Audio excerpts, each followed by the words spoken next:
Assalamualaikum warahmatullahi wabarakatuh. Terima kasih, Anda telah kembali di channel YouTube kami. Saluran informasi yang mengkisahkan kisah-kisah Islami, serta kisah para ulama dan kekasih Allah. Kali ini, kami akan membawakan nasihat kehidupan dari para kekasih Allah. Apa sajakah pesan yang beliau sampaikan untuk kita semua? Dan benarkah pesan yang beliau sampaikan dapat menyelamatkan kehidupan kita? Untuk mengetahui jawabannya, simak penjelasan kami kali ini hingga akhir.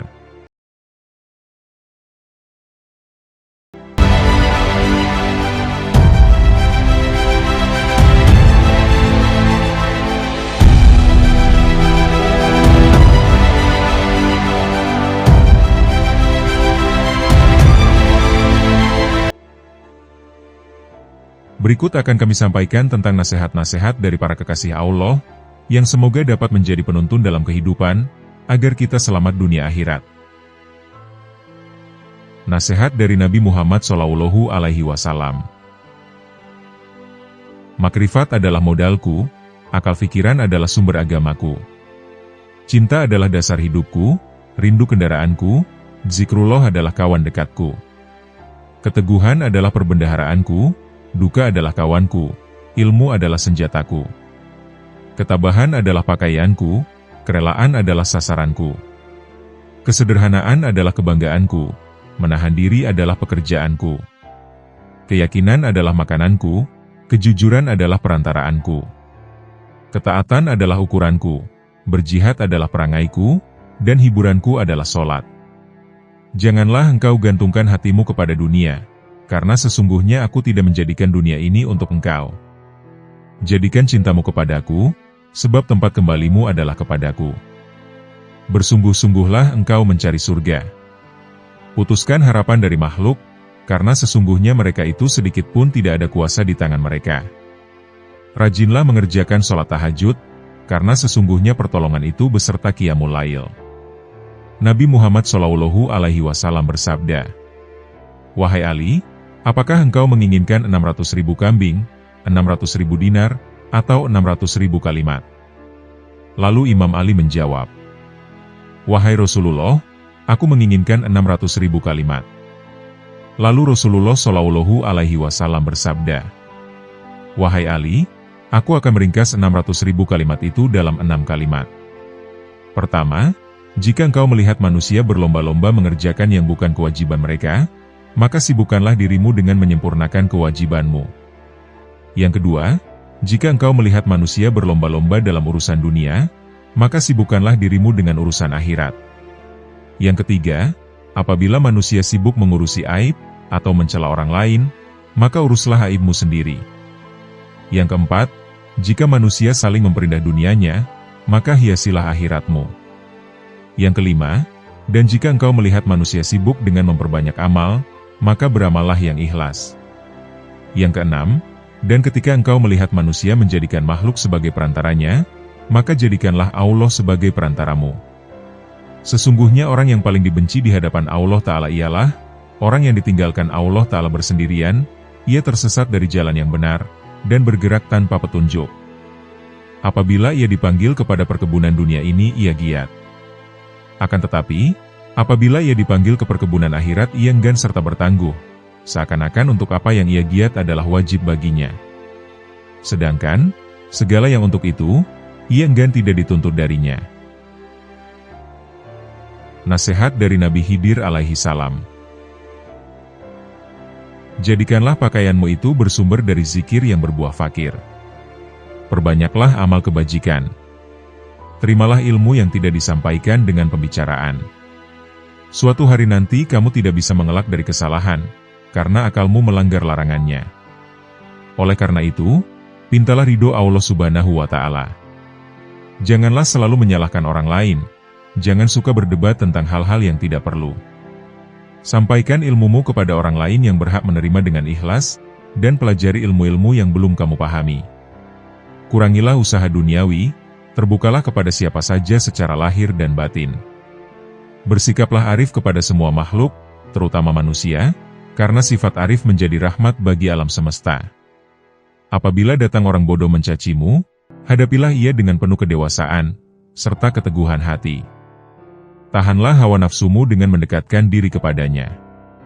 Bersikaplah sabar dalam menerima semua ketentuan darinya. Berantaslah kejahilan, serta perbanyaklah bersyukur kepada Allah Subhanahu wa Ta'ala. Hiasi wajahmu dengan keceriaan, hiasi kalbumu dengan keikhlasan, dan hiasi jiwamu dengan ketabahan serta kepasrahan. Kumpulan nasihat mulia dari para waliullah. Ketahuilah, sesungguhnya kalian akan mati, dan setelah itu dibangkitkan. Kalian akan dimintai pertanggungjawaban atas semua amal kalian, serta mendapatkan balasan yang setimpal. Karena itu, jangan tertipu kehidupan dunia. Kehidupan dunia ini penuh ujian, bersifat sementara, dan syarat dengan tipu daya. Semua yang ada di dalamnya akan musnah. Para penghuninya pun saling berebut untuk memperolehnya. Ketahuilah, kalian beserta segala perhiasan kehidupan dunia ini, akan mengalami hal yang sama dengan mereka yang terdahulu. Yakni orang-orang yang panjang umurnya, dan lebih megah rumahnya. Sekarang jasad mereka telah menjadi tulang belulang, dan rumah mereka telah kosong. Mereka berada di dalam kubur, dan penghuninya terasingkan. Mereka digerogoti oleh cacing, dan tertimbun oleh bebatuan serta pasir. Bayangkan kalian kelak akan menjadi seperti mereka, dan tubuh kalian hancur, serta berada sendirian di dalam kubur. Apa yang akan terjadi dengan kalian, jika kiamat telah tiba? Yang semua dikubur akan dibangkitkan, dan segala rahasia yang tersembunyi dalam dada akan dibongkar. Pada saat itulah, setiap jiwa akan memperoleh balasan, sesuai dengan perbuatannya selama hidup di dunia. Hafalkanlah 5 hal berikut ini. Yang pertama, seorang hamba hendaknya tidak berharap kecuali kepada Allah Subhanahu wa Ta'ala. Yang kedua, seorang hamba hendaknya hanya takut akan dosa-dosanya. Yang ketiga, seorang yang bodoh hendaknya tidak merasa malu untuk bertanya. Yang keempat, seorang yang berilmu ketika dirinya ditanya tentang sebuah persoalan dan tidak mengetahui jawabannya, hendaknya tidak malu untuk mengatakan, Allah Subhanahu wa Ta'ala yang Maha Mengetahui. Yang kelima, bagi iman, sabar ibarat kepala sebuah tubuh, sehingga tidak sempurna iman seseorang yang tidak memiliki kesabaran. Bila mana dunia dianggap sesuatu yang sangat berharga, maka sesungguhnya pahala Allah Subhanahu wa Ta'ala adalah lebih berharga dan lebih mulia. Bila mana tubuh ini dirawat hanya untuk menyambut kematian, maka terbunuhnya seseorang dengan pedang di jalan Allah Subhanahu wa Ta'ala adalah hal yang lebih utama. Bila mana rizki yang sudah ditentukan, maka sedikitnya keserakahan seseorang dalam berusaha adalah lebih baik. Bila mana harta benda dihimpun hanya untuk ditinggalkan, maka apa gunanya seorang pelit terhadap sesuatu yang pasti ia tinggalkan? Sabar adalah mahkota, kesetiaan adalah harga diri, dan memberi adalah kenikmatan. Banyak bicara adalah membual, atau omong kosong, tergesa-gesa adalah kebodohan, dan kebodohan adalah aib. Berlebih-lebihan dalam berkata adalah omong kosong, berteman dengan orang yang ahli berbuat hina adalah kejahatan, dan berteman dengan ahli kefasikan adalah pusat prasangka buruk. Bila mana dirimu digigit oleh kekejaman massa, maka janganlah kamu mengadu kepada manusia. Dan janganlah kamu meminta selain kepada Allah Tuhan yang Maha Penolong, yang Maha Tahu dan yang Maha Benar.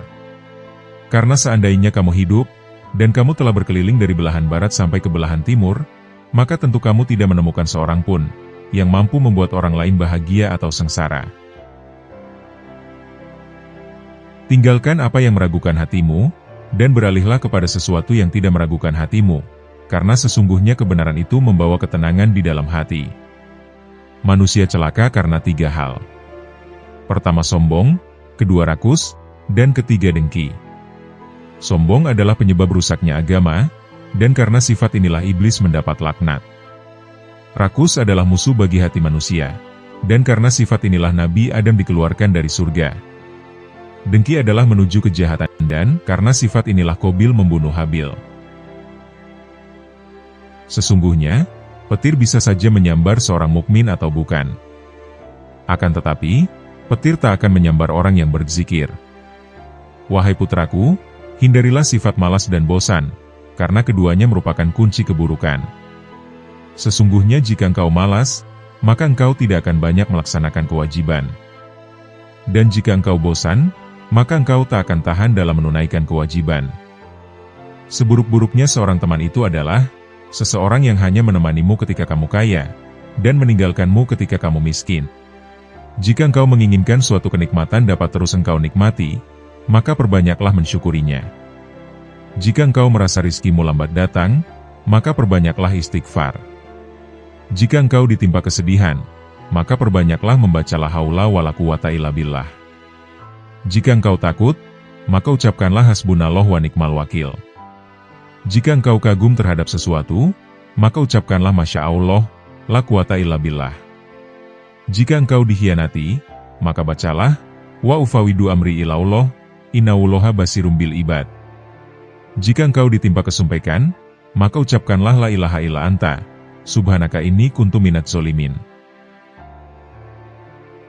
Wahai nafsu, hentikanlah kecondonganmu kepada dunia, dan kecenderungan untuk meramaikannya. Tidaklah engkau menjadikan sebagai pelajaran terhadap para pendahulumu yang telah ditelan bumi, serta para sahabatmu yang telah membuatmu bersedih karena kepergiannya. Demikian juga kawan-kawanmu yang telah berpindah ke dalam tanah, mereka sekarang telah berada di dalam perut bumi, di balik permukaannya. Kebaikan-kebaikan mereka ikut lebur, dan menyatu di dalamnya. Sudah berapa banyak manusia-manusia yang telah dibinasakan oleh kekejaman massa dari abad ke abad, serta beberapa banyak manusia-manusia yang telah dirusak oleh bumi dengan bencana-bencananya. Lalu mereka ditenggelamkan di dalam gumpalan tangnya, dari berbagai jenis manusia yang pernah engkau ajak bergaul, dan kemudian mereka kamu antarkan ke dalam kuburnya.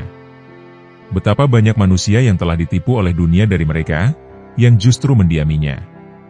Dan betapa banyak manusia yang telah dibanting oleh dunia dari mereka, yang justru menempatinya.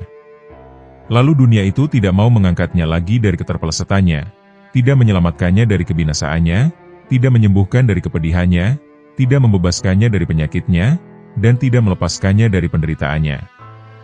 Amal yang paling utama di sisi Allah Subhanahu wa Ta'ala adalah sesuatu yang dilakukan menurut sunnah Rasulullah Shallallahu Alaihi Wasallam. Orang-orang yang menjadi pimpinan para manusia adalah orang-orang yang bermurah hati dan bertakwa. Sedangkan di akhirat nanti, yang mulia adalah orang-orang ahli agama, ahli keutamaan, dan orang ahli ilmu yang bertakwa. Karena sesungguhnya ulama itu adalah ahli waris para nabi. Keseimbangan tobat dan ibadah akan menimbulkan perilaku yang baik, yang akan mendapatkan ridho dari Allah Subhanahu wa Ta'ala. Sebab, dengan tobat kita akan menyadari atas semua kesalahan yang pernah kita lakukan. Dan dengan tobat pula, dapat meningkatkan amal ibadah kita kepada Allah Subhanahu wa Ta'ala.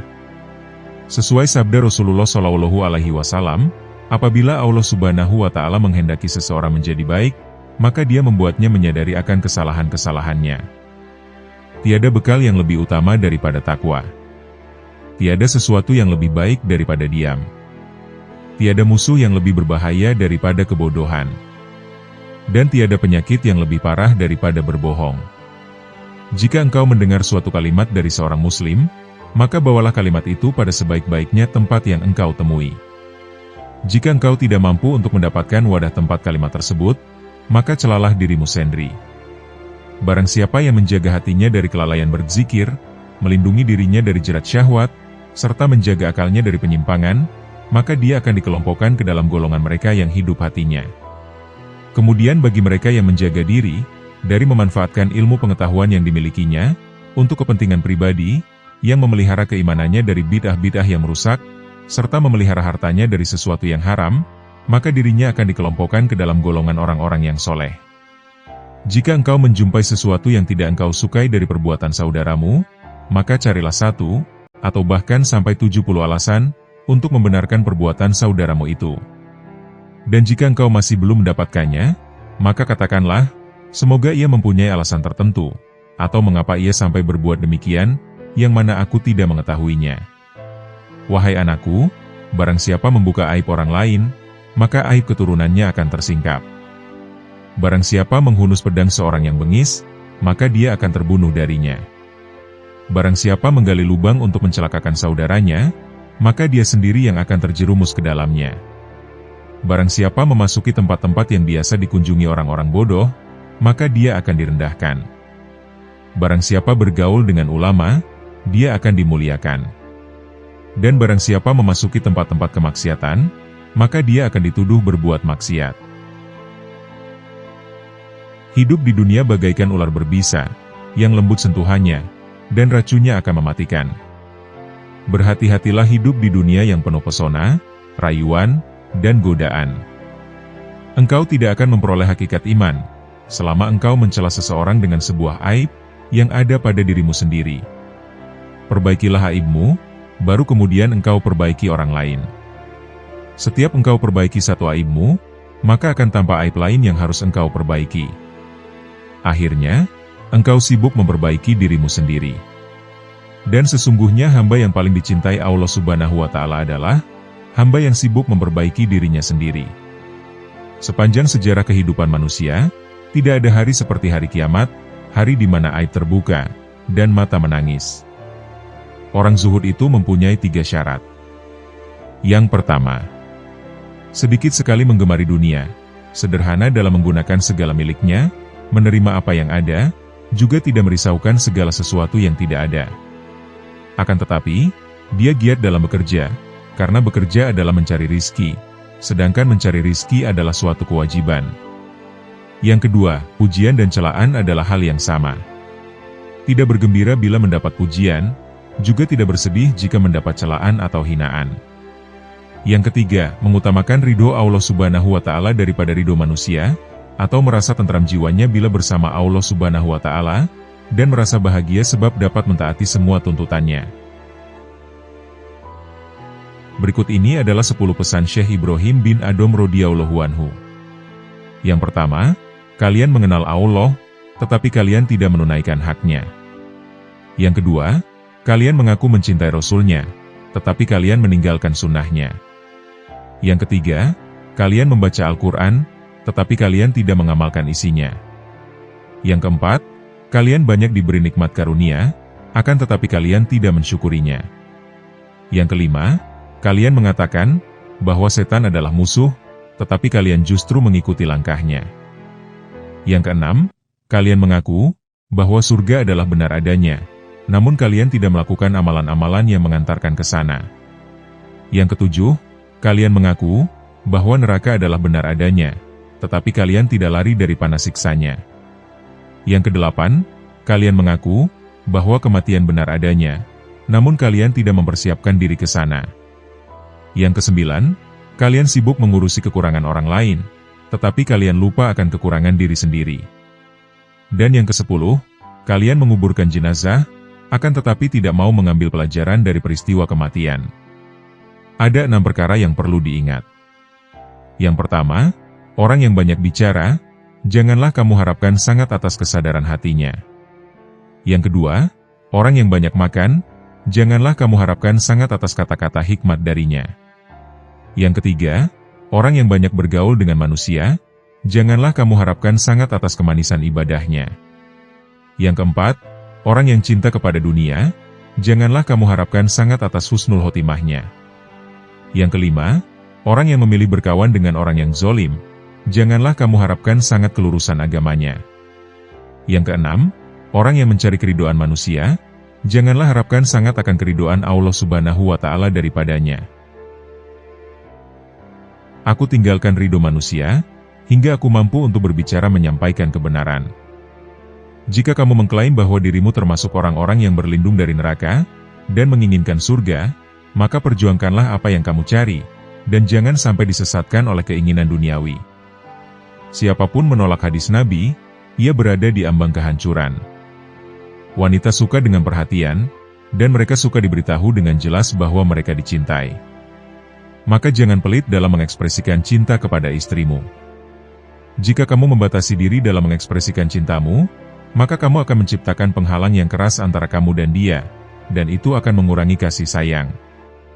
Salah satu fondasi Ahlus Sunnah adalah meninggalkan perdebatan, adu argumentasi, dan pertikaian dalam urusan agama. Segala sesuatu ada berkahnya. Berkahnya hati adalah merasa puas dengan pemberian Allah yang Maha Kuasa. Manusia lebih membutuhkan ilmu dibanding makan dan minum, karena dalam sehari seseorang hanya membutuhkan makan minum 1 atau 2 kali saja, sementara ia membutuhkan ilmu dalam setiap helaan nafasnya. Segala sesuatu pasti ada berkahnya. Adapun berkahnya hati adalah merasa puas dengan pemberian Allah yang Maha Kuasa. Niatkan baik, karena engkau akan selalu dalam keadaan baik, selama engkau berniat baik. Jika engkau ingin agar Allah tetap memberikan hal yang engkau sukai, maka gigihlah dalam mengerjakan apapun yang Allah sukai. Aku mencoba untuk membuat orang lain senang, dan sejak saat itulah aku mendapatkan energi yang dibutuhkan untuk mengungkapkan kebenaran. Manusia membutuhkan sikap sopan dan lemah lembut dalam amar makruf nahi mungkar tanpa kekerasan, kecuali kepada orang yang secara terang-terangan melakukan kemaksiatan, maka ia tidak memiliki kehormatan. Rizki itu telah dibagi, tidak akan bertambah atau berkurang.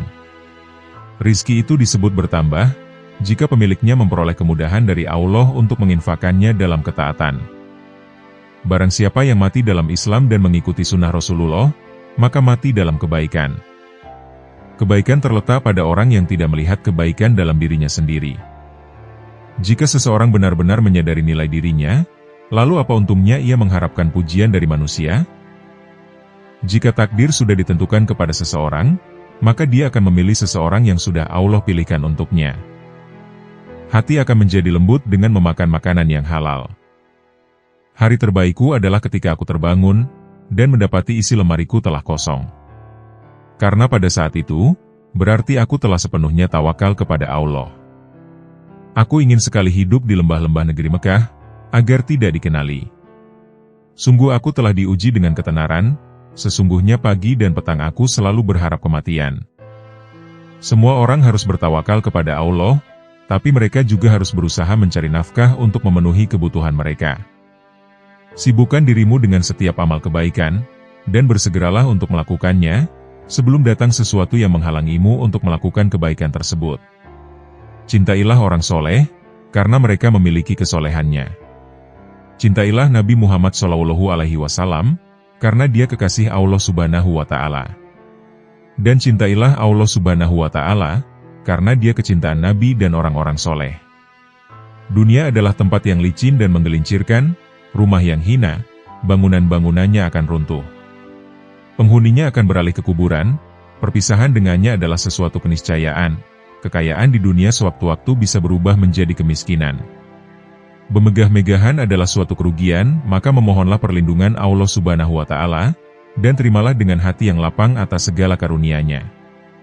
Jangan terpesona dengan kehidupanmu di dunia, sehingga meninggalkan kehidupan akhirat. Ketahuilah, sesungguhnya hidupmu di dunia akan sirna, dindingnya juga miring dan hancur. Maka, perbanyaklah perbuatan baik, dan janganlah terlalu banyak berangan-angan. Menganggap benar dengan hanya satu pandangan, merupakan suatu bentuk ketertipuan. Berpegangan dengan suatu pendapat itu lebih selamat, daripada berkelebihan dan penyesalan. Melihat dan berpikir, keduanya akan menyingkap keteguhan hati dan kecerdasan. Bermusyawarah dengan orang bijak, merupakan bentuk kemantapan jiwa, dan kekuatan mata hati. Ketahuilah, bahwa orang yang jujur kepada Allah Subhanahu wa Ta'ala, kelak ia akan selamat. Barang siapa yang bersemangat dengan agamanya, ia pun akan selamat dari kerusakan. Dan barang siapa yang berlaku zuhud dengan urusan dunianya, niscaya kelak pahala Allah Subhanahu wa Ta'ala akan nampak indah di matanya. Tujuan dari ilmu adalah mengamalkannya. Maka, ilmu yang hakiki adalah yang terefleksikan dalam kehidupannya, bukannya yang bertengger di kepala. Jika engkau melihat seseorang berjalan di atas air, dan bahkan bisa terbang di udara, maka janganlah kehebatan itu menjadikan kalian lengah dan terheran-heran kepadanya, sampai kamu mengetahui secara persis, atas apa yang dikerjakannya itu berlandaskan pada Al-Quran dan As-Sunnah. Jika rasa ujub menghinggapi aktivitasmu, maka lihatlah keridoan siapa yang kau harapkan, pahala mana yang kau suka, sanksi mana yang kau benci. Maka, jika engkau memikirkan satu di antara kedua hal ini, niscaya akan hadir di depan matamu, atas apa yang sudah kamu lakukan. Bid'ah itu terbagi menjadi dua macam. Segala sesuatu yang baru dan tidak sejalan dengan Al-Quran, Sunnah, Atsar, dan Ijma, itu merupakan bid'ah dolalah, atau bid'ah yang sesat. Sementara, Jika sesuatu yang baru itu tidak berseberangan dengan Al-Quran, hadis, atsar, dan ijma, maka sesuatu yang baru itu disebut bid'ah hasanah, atau bid'ah yang baik. Barang siapa yang dipancing untuk marah, namun ia tidak marah, maka dia tak ubahnya seekor keledai. Dan barang siapa yang diminta keridoannya, namun tidak ridho, maka dia adalah syaitan. Tawadu adalah perkara yang sangat diidam-idamkan. Orang yang paling tinggi kedudukannya adalah mereka yang tidak melihat kedudukannya sendiri. Akan tetapi, tawadu di hadapan orang yang tidak bisa menghargai orang lain, merupakan bentuk kezoliman terhadap diri sendiri. Dasar ilmu adalah kemantapan, dan buahnya adalah keselamatan. Dasar dari waro, atau menjaga diri dari sesuatu yang meragukan adalah qanaah, atau menerima karunia Allah Subhanahu wa Ta'ala dengan dada yang lapang, dan buahnya adalah ketenangan batin. Dasar kesabaran adalah keteguhan hati, dan buahnya adalah kemenangan. Dasar suatu aktivitas adalah taufik, atau pertolongan Allah Subhanahu wa Ta'ala, dan buahnya adalah kesuksesan. Dasar tujuan akhir dari segala perkara adalah sidik, atau kebenaran. Di antara orang yang tidak mempunyai harga diri adalah mereka yang dengan mudahnya memberitahukan usianya kepada orang lain. Karena kalau usianya lebih muda, tentu mereka akan menganggapnya rendah. Dan jika usianya lebih tua, tentu mereka akan beranggapan bahwa ia sudah pikun. Barang siapa yang merasa bahwa dalam dirinya terkumpul dua cinta, cinta dunia dan cinta kepada penciptanya, maka ia telah berdusta. Jika kalian melihat kitab, yang di dalamnya ada catatan tambahan dan perbaikan, maka lihatlah kebenaran yang ada di dalamnya. Terimalah dariku 3 hal. Yang pertama, jangan berbicara panjang lebar tentang sesuatu yang tidak baik, perihal sahabat Rasulullah Shallallahu Alaihi Wasallam. Karena, kelak Rasulullah lah yang nantinya akan menjadi seterumu. Yang kedua, janganlah kamu sibukkan dirimu dengan ilmu kalam. Sesungguhnya aku telah melakukan kajian dengan ahli ilmu kalam, dan mereka telah melakukan taktil, atau meniadakan sifat Allah Subhanahu wa Ta'ala. Yang ketiga, dan janganlah pula menyibukkan dirimu dalam nujum, atau ramalan dengan bintang. Renungkanlah pendeknya umurmu. Andai kata engkau berumur 100 tahun sekalipun, maka umurmu itu akan pendek, jika dibandingkan dengan masa hidupmu kelak di akhirat, yang akan hidup abadi selama-lamanya. Coba renungkanlah, agar dapat beristirahat dalam 1 bulan atau setahun, engkau sanggup menanggung berbagai beban berat dan kehinaan di dalam mencari dunia. Tetapi mengapa engkau tidak sanggup menanggung beban ibadah selama beberapa hari, demi mengharapkan kebahagiaan abadi di akhirat nanti? Jangan panjang angan-angan, sebab engkau nanti akan berat untuk beramal. Yakinilah, bahwa tak lama lagi engkau akan mati. Katakanlah dalam hatimu, pagi ini aku akan beribadah, meskipun berat. Sebab, siapa tahu nanti malam aku akan meninggal dunia. Malam ini aku akan sabar beribadah, karena siapa tahu besok aku mati. Sebab, kematian tidak datang pada waktu, keadaan, dan tahun tertentu. Yang jelas, dia pasti akan datang. Oleh karena itu, mempersiapkan diri menyambut kedatangan maut adalah lebih utama, daripada mempersiapkan diri untuk menyambut dunia.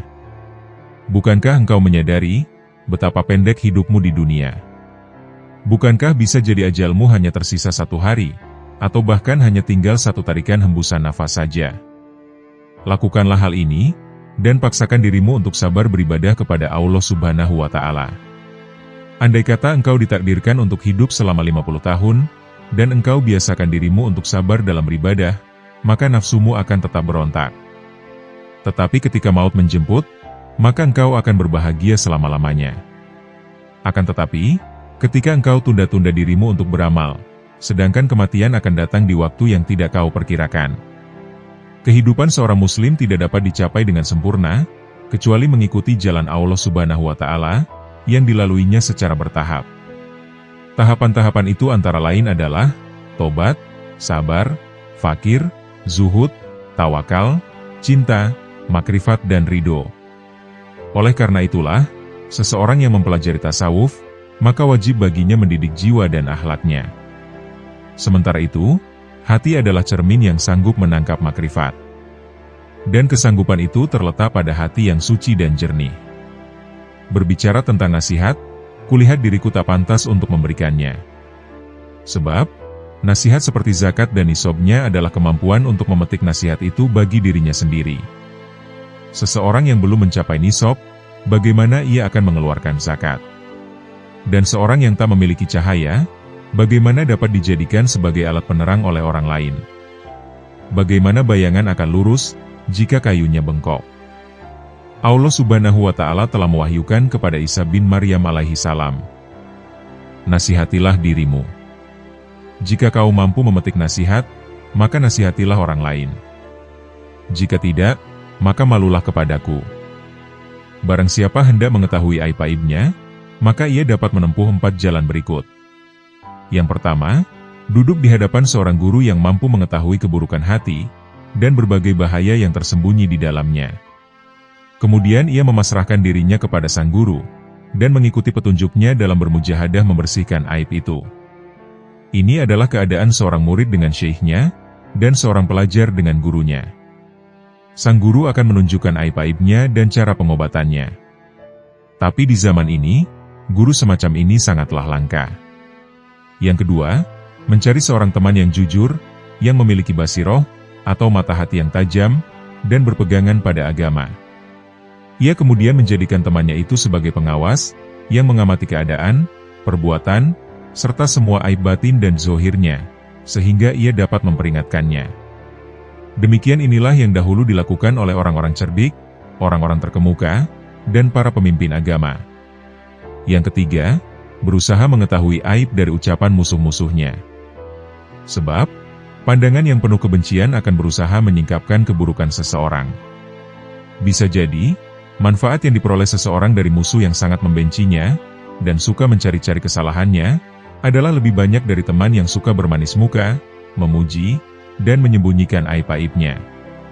Namun, sudah menjadi watak manusia untuk mendustakan ucapan musuh-musuhnya, dan menganggapnya sebagai ungkapan kedengkian. Akan tetapi, orang yang memiliki mata hati jernih, mereka akan mampu memetik pelajaran dari berbagai keburukan dirinya, yang telah disebutkan oleh musuhnya. Keempat, bergaul dengan masyarakat. Setiap kali melihat perilaku tercela seseorang, maka ia segera menuduh dirinya sendiri juga memiliki sifat tercela itu, kemudian ia tuntut dirinya untuk segera meninggalkannya.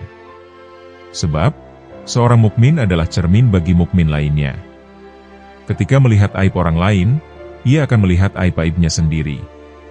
Sangat jauh jika bermaksud memaknai sehat atau kenyang, tanpa mengalami sendiri rasa sehat atau kenyang. Mengalami mabuk lebih jelas daripada hanya mendengar tentang arti mabuk, meskipun yang mengalaminya mungkin belum pernah mendengar teori mabuk. Maka, mengetahui arti dan syarat-syarat zuhud, tidak sama dengan bersifat zuhud. Kehidupan seorang muslim tidak dapat dicapai dengan sempurna, kecuali mengikuti jalan Allah Subhanahu wa Ta'ala yang dilalui secara bertahap. Tahapan-tahapan itu antara lain adalah tobat, sabar, fakir, zuhud, tawakal, cinta, makrifat dan ridho. Karena itulah, seseorang yang mempelajari tasawuf, wajib untuk mendidik jiwa dan akhlaknya. Sementara itu, hati adalah cermin yang sanggup menangkap makrifat. Dan kesanggupan itu terletak pada hati yang suci dan jernih. Wahai orang-orang yang lalai! Secara terang-terangan engkau menentang Allah Subhanahu wa Ta'ala yang Maha Benar, dengan engkau telah bermaksiat kepadanya, tetapi merasa aman dari siksanya. Ketahuilah, sebab tak lama lagi rasa aman itu akan berubah menjadi ketakutan, masa luangmu menjadi kesempitan, kesehatanmu menjadi sakit, kemuliaanmu menjadi kehinaan, kedudukanmu menjadi rendah, dan kekayaanmu menjadi kemiskinan. Ketahuilah, rasa aman dari siksa Allah Azza wa Jalla yang akan kau peroleh di hari kiamat, sesuai dengan rasa takutmu kepadanya di dunia ini. Sebaliknya, ketakutanmu di hari kiamat, akan sesuai rasa amanmu dari siksa Allah Subhanahu wa Ta'ala di dunia. Sayangnya, engkau tenggelam di dunia, dan terperosok ke lembah kelalaian. Sehingga, cara hidupmu seperti hewan. Yang kalian ketahui hanya makan, minum, menikah, dan tidur. Keadaan kalian ini tampak nyata, bagi orang-orang yang berhati suci. Rasa rakus terhadap dunia, keinginan untuk mencari dan menumpuk-numpuk harta, telah memalingkan kalian dari jalan Allah Subhanahu wa Ta'ala dan pintunya. wahai kalian yang ternoda karena ketamakannya. Andai kata engkau bersama penghuni bumi, bersatu untuk mendatangkan sesuatu yang bukan bagianmu, maka kalian semua tidak akan mampu mendatangkannya. Oleh karena itu, tinggalkanlah rasa tamak untuk mencari sesuatu, atau rezeki yang telah ditetapkan untukmu, maupun yang tidak ditetapkan untukmu. Apakah pantas bagi seorang yang berakal, untuk menghabiskan waktunya memikirkan sesuatu yang telah selesai pembagiannya? Tabir penutup kalbumu tak akan tersibak, selama engkau belum lepas dari alam ciptaan, tidak berpaling darinya dalam keadaan hidup. Selama hawa nafsumu belum pupus, selama engkau melepaskan diri dari kemaujudan dunia dan akhirat, selama jiwamu belum bersatu dengan kehendak Allah Subhanahu wa Ta'ala dan cahayanya. Jika jiwamu bersatu dengan kehendak Allah Subhanahu wa Ta'ala dan mencapai kedekatan dengannya lewat pertolongannya, makna hakiki bersatu dengan Allah Subhanahu wa Ta'ala ialah berlepas diri dari makhluk dan kedirian, serta sesuai dengan kehendaknya tanpa gerakmu, dan yang ada hanya kehendaknya. Inilah keadaan fana dirimu, dan dalam keadaan itulah engkau bersatu dengannya, bukan bersatu dengan ciptaannya. Sesuai firman Allah Subhanahu wa Ta'ala, tak ada sesuatu pun yang serupa dengannya. Dan dialah yang maha mendengar, dan lagi maha melihat. Wahai anakku, pertama-tama, nasihatilah dirimu, kemudian nasihatilah orang lain. Perhatikanlah dirimu, jangan mengurusi perang lain. Jangan mengurusi orang lain, selama dalam dirimu masih ada sesuatu yang harus diperbaiki. Sungguh celakalah engkau, yang mengetahui cara menyelamatkan orang lain. Engkau telah buta, bagaimana engkau dapat menuntun orang lain? Hanya yang memiliki penglihatan tajamlah, yang mampu menuntun umat manusia. Hanya orang yang mengenal Allah Subhanahu wa Ta'ala lah, yang dapat mengembalikan manusia ke jalannya. Seseorang yang tidak mengenalnya, bagaimana dapat menuntun umat manusia ke jalannya? Kalian menghadiri majelis ilmu, hanya untuk mencari jalan keluar bagi permasalahan duniawi kalian, bukan untuk mengobati penyakit hati. Kalian tidak mendengarkan nasihat para penceramah, tetapi meneliti kesalahan mereka, kemudian menghina, serta menertawakannya. Dan kalian juga bermain-main dalam majelis. Sesungguhnya kalian sedang mempertaruhkan diri kepada Allah Subhanahu wa Ta'ala, yang Maha Agung, dan yang Maha Mulia. Segeralah bertobat, jangan mencontoh musuh-musuh Allah Subhanahu wa Ta'ala. Berusahalah untuk mengambil manfaat dari apa yang kalian dengar. Jika kasyaf bertentangan dengan Al-Quran dan Sunnah, maka tinggalkanlah kasyaf, dan berpeganglah pada Al-Quran dan Sunnah. Katakan pada dirimu, sesungguhnya Allah Subhanahu wa Ta'ala menjamin keselamatan saya dalam kitabnya dan sunnah Rasulnya, dari kesalahan, bukan dari kasyaf, ilham, maupun musyahadah, sebelum mencari kebenarannya dalam Al-Quran dan sunnah terlebih dahulu. Jika engkau menginginkan bagian dari anugerah para wali, berpalinglah dari manusia, kecuali dia menunjukkanmu kepada Allah Subhanahu wa Ta'ala dengan cara yang benar, dan tidak bertentangan dengan Al-Quran dan sunnah. Manakala zikir terasa berat di lisanmu, sementara pintu kontemplasi tertutup, ketahuilah bahwa hal itu semata-mata karena dosa-dosamu, atau kemunafikan dalam hatimu. Tak ada jalan bagimu, kecuali bertaubat, memperbaiki diri, hanya menggantungkan diri kepada Allah Subhanahu wa Ta'ala, dan ikhlas dalam beragama. Ketuklah pintu zikir dengan hasrat dan sikap, sangat membutuhkan kepada Allah Subhanahu wa Ta'ala melalui kontemplasi, serta menjauhkan diri segala hal selain Allah Subhanahu wa Ta'ala. Lakukanlah dengan menjaga rahasia batin, agar jauh dari bisikan nafsu dalam seluruh nafas dan jiwa, sehingga kalian memiliki kekayaan rohani.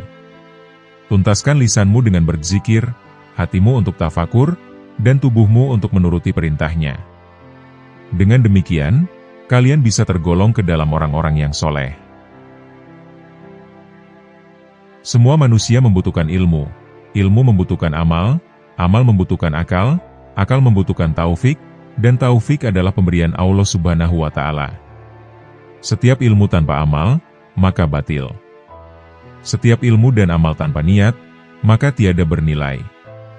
Setiap ilmu, amal, dan niat, tanpa sesuai dengan sunnah, maka tertolak.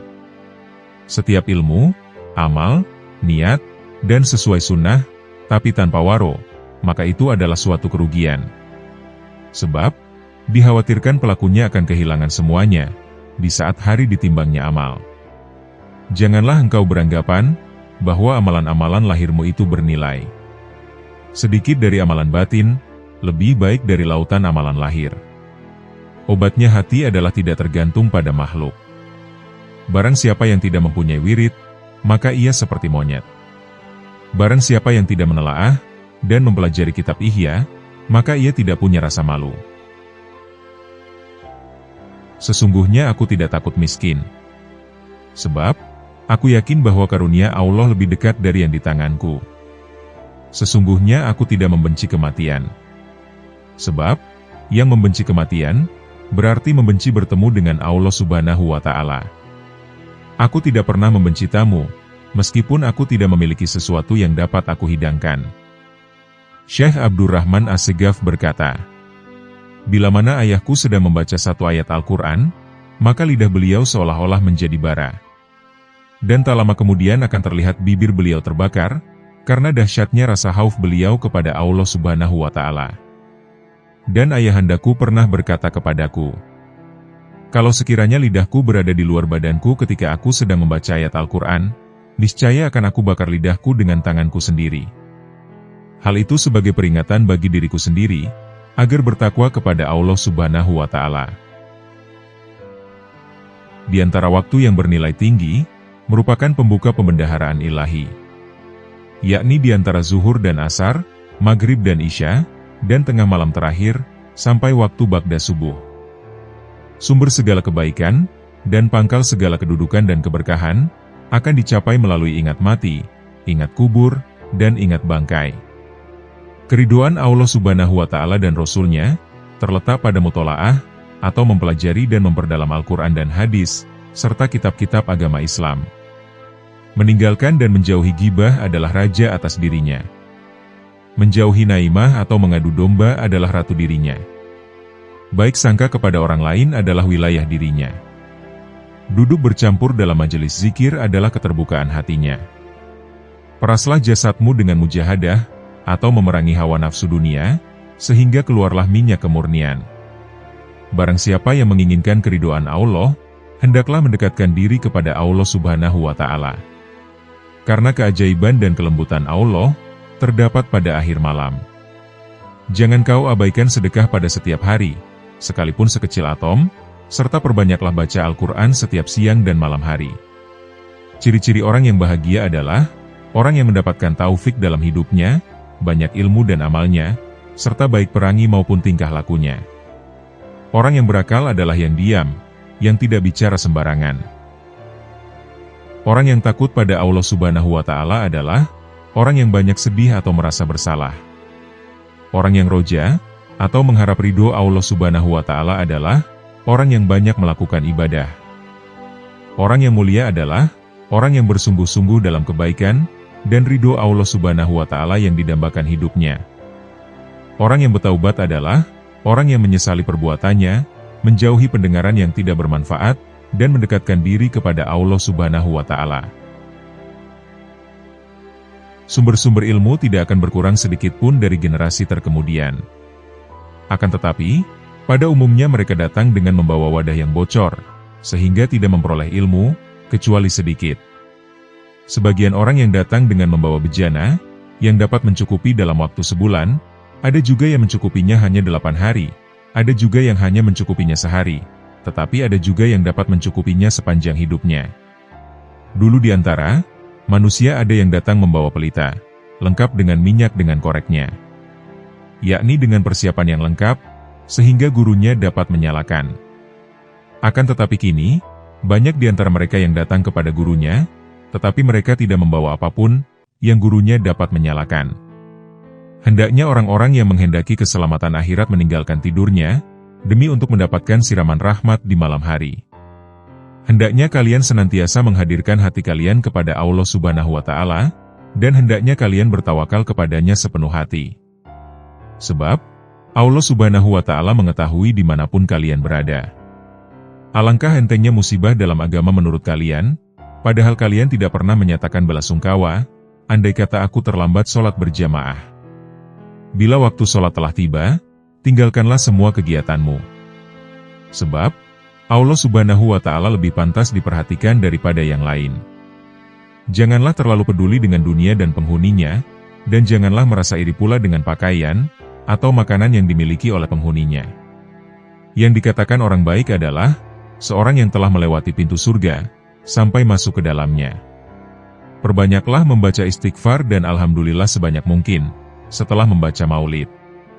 Perbanyaklah baca istighfar dan solawat, karena keduanya adalah sebaik-baik zikir yang dapat menolong kesulitan di masa kini. Perhatikan kebiasaan baik, jika engkau ingin wafat dalam kebiasaan itu. Karena itu, tetaplah dalam kebiasaan itu. Dan perhatikanlah kebiasaan buruk, yang engkau tidak inginkan wafat dalam kebiasaan seperti itu, karena itu jauhilah kebiasaan itu. Tentang sabda Rasulullah Shallallahu Alaihi Wasallam. Seseorang ada kalanya beramal kebajikan-kebajikan, sampai antara ia dengan surga hanya tinggal sejengkal. Tetapi dalam ketentuan ilahi, ia ditetapkan sebagai penghuni neraka, sehingga ia melakukan perbuatan-perbuatan amal penghuni neraka, sampai ia masuk neraka. Seseorang ada kalanya beramal kejahatan-kejahatan, sampai antara ia dengan neraka hanya tinggal sejengkal. Tetapi dalam ketetapan ilahi, ia ditetapkan sebagai calon penghuni surga, maka ia beramal penghuni surga, sampai ia masuk surga. Berikut ini adalah pendapat Habib Umar Al-Atos tentang sabda Nabi Shallallahu Alaihi Wasallam tadi. Seseorang yang selalu mengerjakan amalan ahli surga, kebanyakannya akan masuk ke dalam surga. Sebab, perbuatan lahiriah adalah lambing perbuatan batiniah. Jika ia masuk ke dalam neraka, maka hal itu jarang sekali.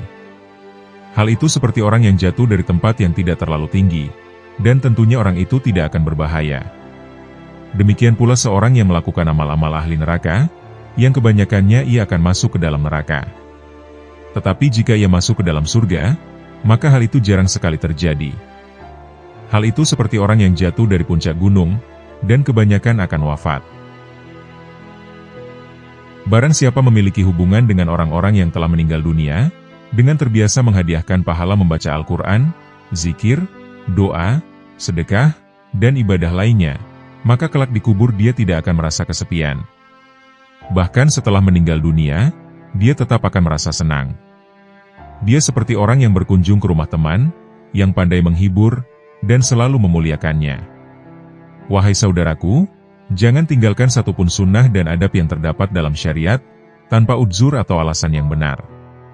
Sebab, Abdullah bin Mubarak radhiyallahu anhu pernah berkata, barang siapa meremehkan adab, akibatnya dia akan meninggalkan sunnah. Dan barang siapa meremehkan sunnah, akibatnya dia akan meninggalkan yang wajib. Dan akibatnya, dia tidak akan memperoleh makrifat.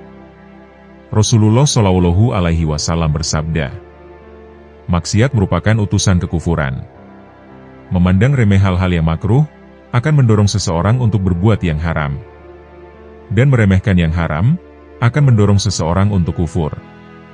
Oleh karena itu, wahai saudaraku, dengan berlandaskan sunnah dan hukum-hukum syariat, biasakan dirimu untuk menentangnya, dan tidak mengikuti keinginan nafsu. Curahkanlah semua tenagamu, untuk berjuang mendapatkan keridhaan Allah Subhanahu wa Ta'ala, dan kesuksesan di hari esok. Sesungguhnya aku tidak ingin bercakap-cakap dengan masyarakat, aku juga tidak menyukai pembicara mereka, dan tidak peduli kepada siapapun dari mereka. Sudah menjadi tabiat dan watakku, bahwa aku tidak menyukai kemegahan dan kemasyhuran. Aku lebih suka berkelana di gurun Sahara. Itulah keinginanku, dan itulah yang kudambakan. Namun, aku menahan diri tidak melaksanakan keinginanku, agar masyarakat dapat mengambil manfaat dariku. Ketahuilah, amal yang bernilai tinggi adalah amal yang dianggap kecil, dan dipandang remeh oleh nafsu. Adapun amal yang dipandang mulia dan bernilai oleh nafsu, pahalanya dapat sirna, baik karena pelakunya, amalnya itu sendiri, ataupun karena orang lain yang berada sekitarnya. Di zaman ini kita harus berhati-hati, sebab zaman ini adalah zaman syubhat. Para ulama menyatakan, tidak sepatutnya seorang yang berilmu bingung membedakan yang baik dan buruk. Sebab, kebaikan dan keburukan adalah dua hal yang sangat jelas, dan setiap orang dapat membedakannya. Seorang berilmu ketika harus memilih satu di antara dua kebaikan, atau dua keburukan, maka dia akan memilih kebaikan yang terbaik, dan meninggalkan keburukan yang terburuk. Ikut langkah-langkah ulama salaf, atau ulama terdahulu, yang akan membuahkan kebaikan yang amat besar, walaupun si pengikut bukan tergolong ahli batin. Tetapi jika ia serasikan langkahnya dengan ulama salaf, maka ia akan mendapatkan seperti apa yang didapat oleh mereka, yakni para salafun sholihin. Jika satu zaman itu rusak, maka wajiblah bagi mereka yang hidup di zaman itu, untuk mengikuti jejak langkah ulama salafus sholihin. Jika tidak mampu menyamakan diri dengan mereka dalam setiap langkah, paling tidak hampir menyamai mereka. Sebab, setiap orang dalam kehidupan itu harus memiliki panutan, atau imam, sedang orang yang tidak memiliki panutan atau imam, maka panutannya adalah setan. Seorang murid, atau pencari jalan menuju Allah, mereka tidak boleh menyakiti hati gurunya, karena belajar dan ilmunya tidak akan diberi berkah. Ada kalanya seseorang murid, atau pencari jalan menuju Allah, diuji dengan kemiskinan, kesengsaraan, dan kesempitan dalam kehidupan. Maka, hendaknya ia bersyukur kepada Allah Subhanahu wa Ta'ala, yang disebabkan dengan hal yang telah disebutkan tadi. Dan harus beranggapan berprasangka, bahwa takdir atau kehendak Allah menjadikan Anda miskin, sengsara, susah, serta sempit, sebagai sebesar-besarnya kenikmatan. Karena, dunia adalah musuh Allah. Anda harus bersyukur, maka Allah akan mengangkat derajatnya sama dengan para nabinya, para aulianya, dan hamba-hamba yang soleh. Ketahuilah, bahwa rizki itu telah ditentukan, dan telah dibagikan oleh Allah Subhanahu wa Ta'ala. Di antara hamba-hambanya ada yang diluaskan rezekinya, dan dilapangkan kehidupannya, dan dikurangkan rizkinya menurut kebijaksanaannya. Bersifatlah qanaah, atau merasa cukup, atas apa yang ditentukan Allah bagimu. Awaslah dan waspadalah, dengan panjang angan-angan dan harapan, tentang kehidupan di dunia, karena dunia akan menariknya untuk mencintai dunia, dan Anda akan terikat dengannya. Sehingga, sukar untuk beribadat dan mengasingkan diri untuk menuju jalan akhirat. Aku tidak pernah melihat ada yang benar-benar memberi, selain Allah Subhanahu wa Ta'ala. Jika ada seseorang memberiku sesuatu, kebaikannya itu tidak meninggikan kedudukannya di sisiku, karena aku menganggap orang itu hanyalah perantara saja. Awas, jangan sekali-kali Anda mentaati sang syekh atau guru, hanya lahiriah semata. Karena ketahuilah, bahwa syekh itu dapat melihat ketaatanmu padanya. Di belakangnya Anda membantah dan mendurhakai karena sangkaanmu, Anda sangka Allah tidak tahu kelakuanmu.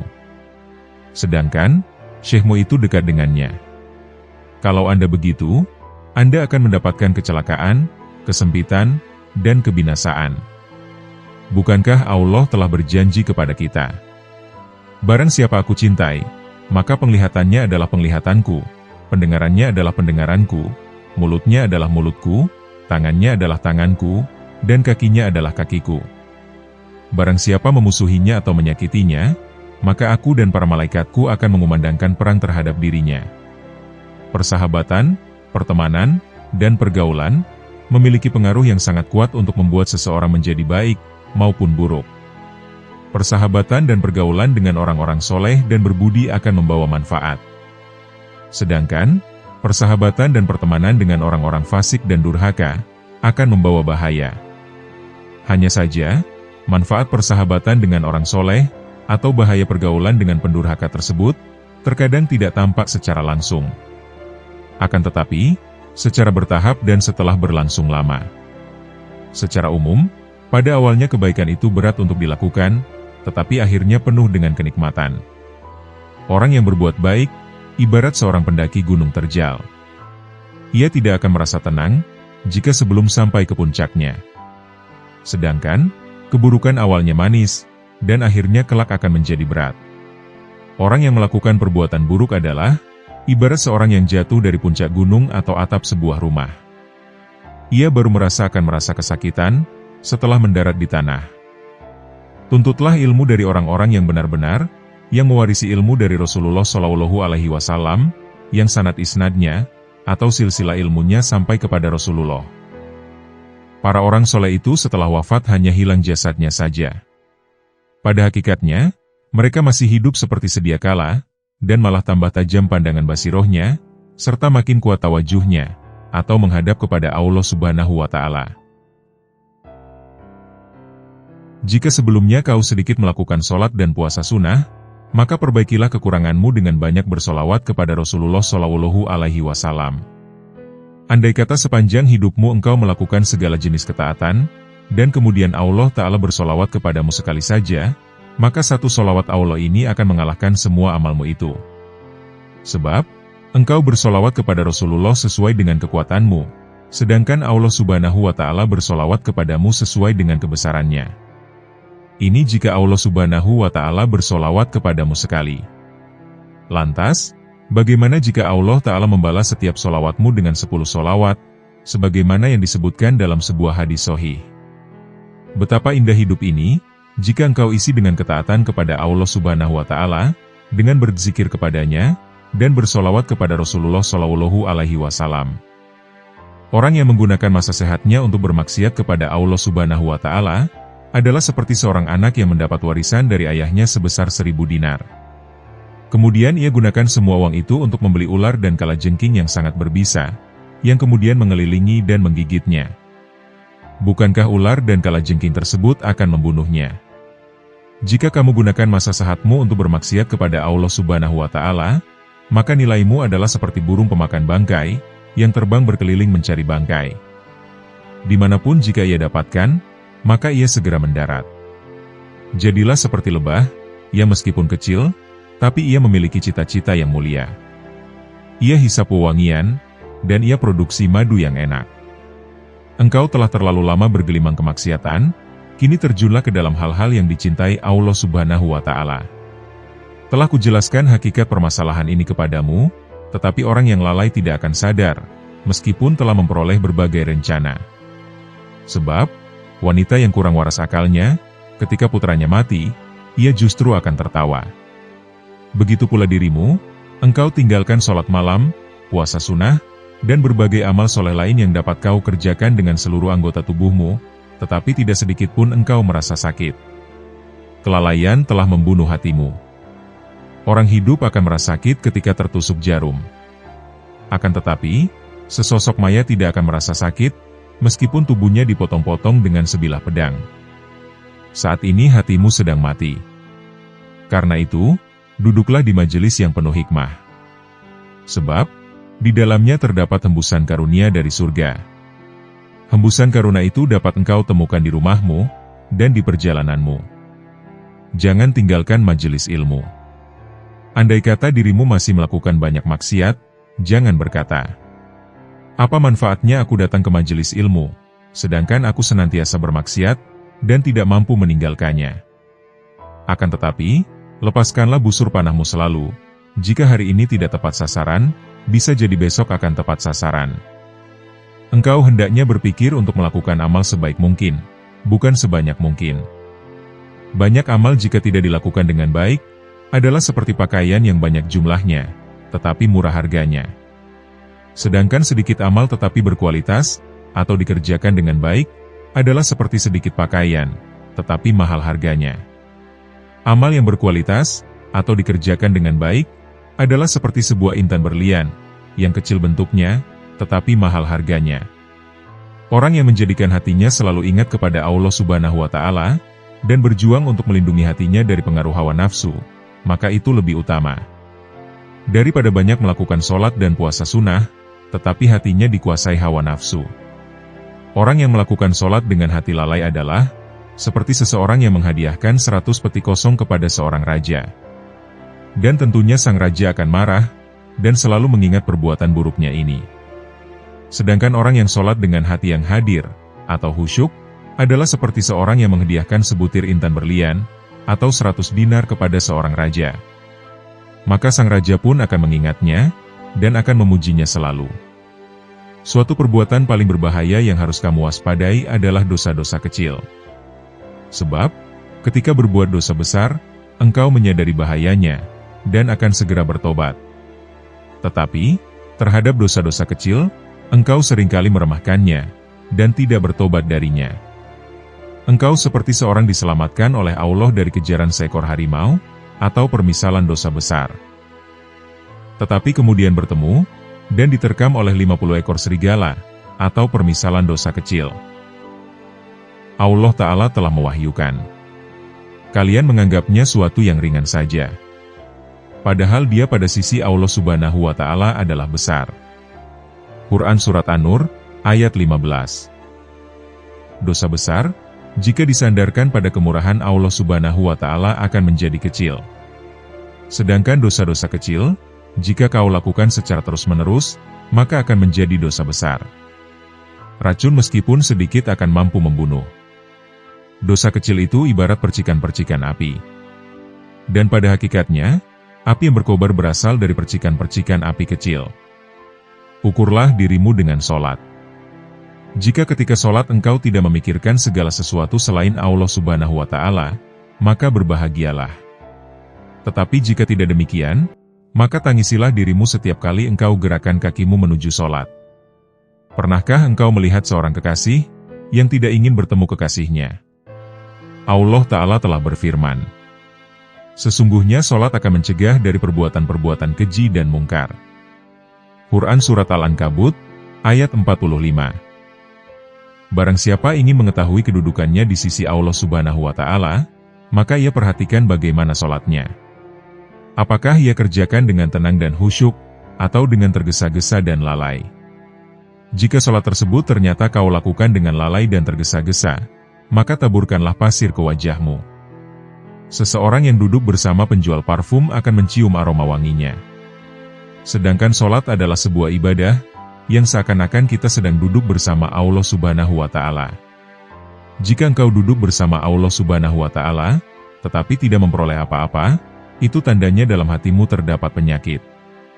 Entah itu kesombongan, berbangga diri, atau ketidaksopanan.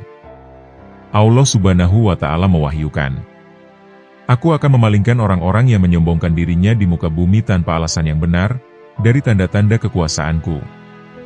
Quran Surat Al-A'raf, ayat 146. Selepas sholat, ia tidak pantas bergegas, atau tergesa-gesa untuk meninggalkan tempat sholatnya. Akan tetapi, hendaknya dia berzikir kepada Allah Subhanahu wa Ta'ala, dan beristighfar memohon ampun kepadanya, atas segala kekurangan yang ia lakukan di dalam sholatnya. Berapa banyak sholat yang tidak layak untuk diterima Allah Subhanahu wa Ta'ala, tetapi setelah engkau beristighfar memohon ampun kepadanya atas sholat tersebut, Allah Ta'ala kemudian menerimanya. Dahulu, Rasulullah Shallallahu Alaihi Wasallam selepas sholat beristighfar sebanyak 3 kali. Sesungguhnya orang yang bermaksiat kepada Allah Subhanahu wa Ta'ala adalah dia yang tidak mengenal siksanya. Dan orang yang tidak taat kepadanya adalah dia yang tidak mengetahui pahala yang Allah sediakan.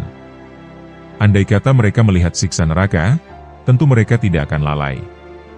Dan andai kata mereka melihat berbagai kenikmatan yang disediakan Allah bagi penghuni surga, maka tentu sekejap pun mereka tidak akan meninggalkan ibadah. Jika engkau berteman dengan para pecinta dunia, maka mereka akan menyeretmu untuk mencintai dunia. Jika engkau berteman dengan para pecinta akhirat, maka mereka akan membawamu untuk mencintai Allah Subhanahu wa Ta'ala. Jika kau ingin bermaksiat kepada Allah Subhanahu wa Ta'ala, maka lakukanlah di tempat di mana Dia tidak melihatmu, dan dengan kekuatan yang tidak berasal darinya. Dan kedua hal ini mustahil dapat kamu lakukan, sebab semua yang kau gunakan untuk bermaksiat adalah nikmat-Nya. Engkau gunakan nikmat yang Ia anugerahkan untuk bermaksiat kepadanya. Bahkan, engkau sangat ahli bermaksiat dalam berbagai bidang. Terkadang engkau menggunjing, terkadang mengadu domba, dan terkadang memandang yang haram.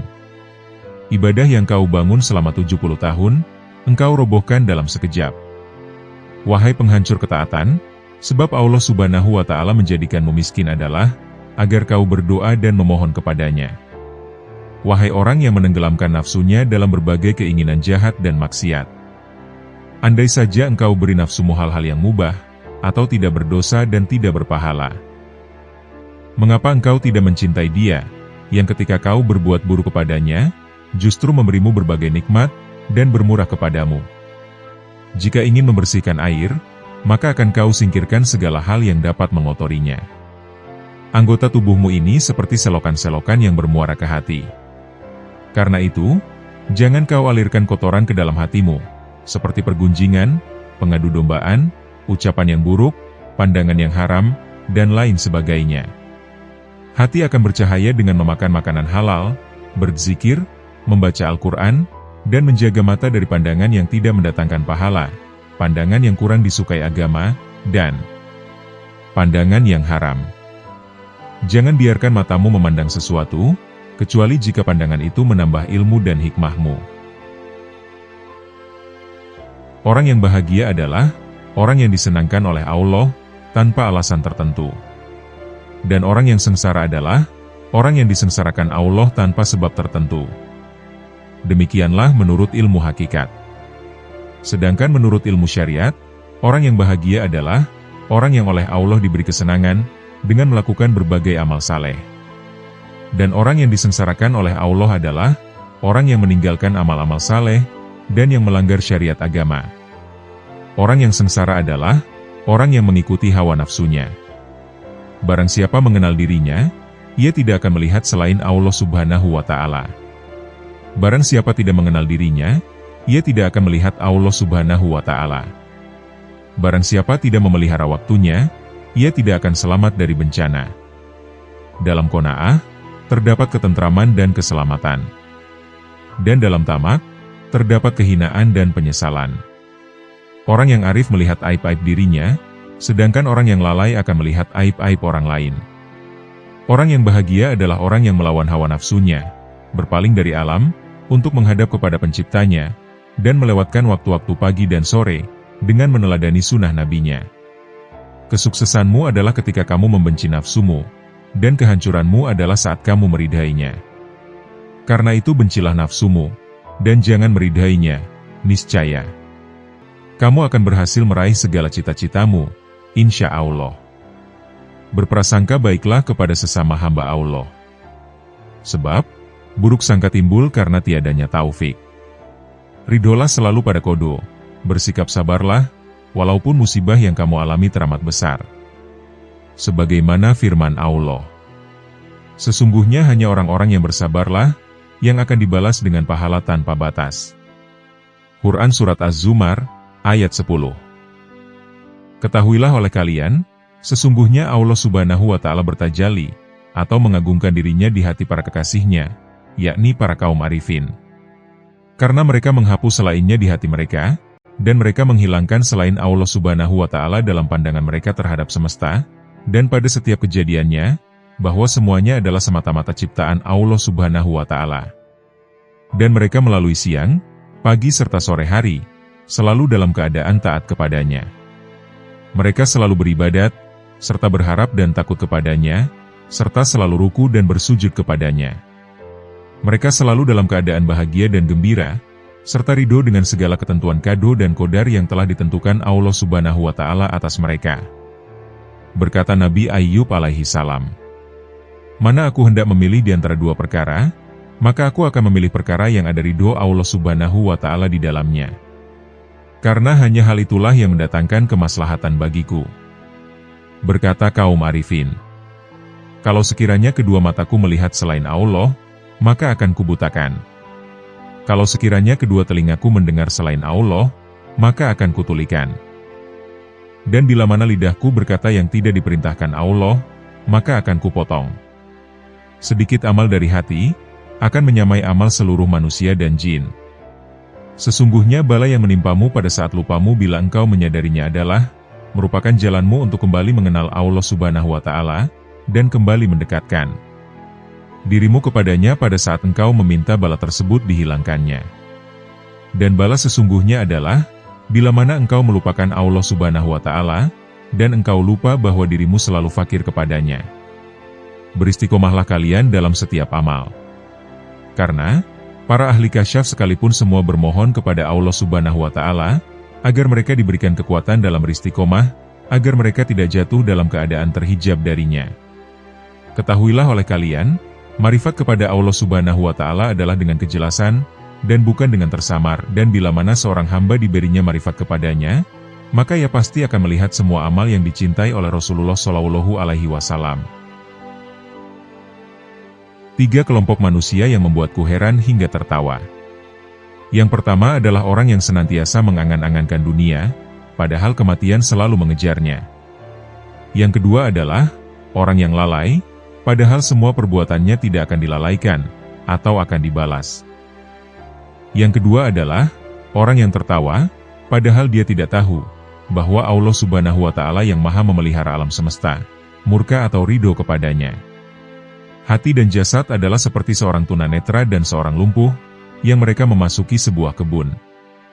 Si lumpuh berkata kepada sang tunanetra, "Aku bisa melihat buah-buahan yang ada di kebun ini, tetapi tidak dapat memetiknya, karena aku lumpuh. Dan kau tidak dapat melihatnya, tetapi kau tidak lumpuh. Maka, gendonglah aku."